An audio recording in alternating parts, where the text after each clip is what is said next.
Алейкум, жақсылама ешемдар.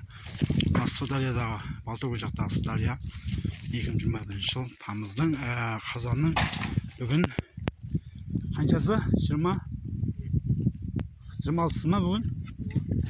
26-сы, 27-сы қазанның. Ал Балтакөл ауылының тұрғындарына, құлақтарына, алтынсырға назарына хабарландыру, мынау Туранғыл отынға рұқсат берілді. Жалпы екінші мындағы Сабар деген кісі жаңағы лесниктен рұқсат қағазы басты. Осы Туранғыл отынды үйіңізге тасып алуға болады. Бұған рұқсат жалпы. Міне Балтакөл жақтағы Сырдариядан өтесіз. Бұл рұқсат қағазды аласыз. Жаңағы екінші мындағы Сабар деген кісіден. Сөйтіп машинаңызды әкеп артып ала бересіз.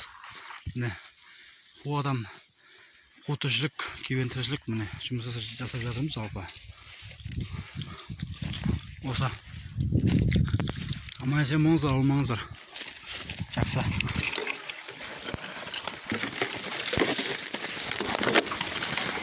Арасы қалың екен, көп екен күйген ағаштар.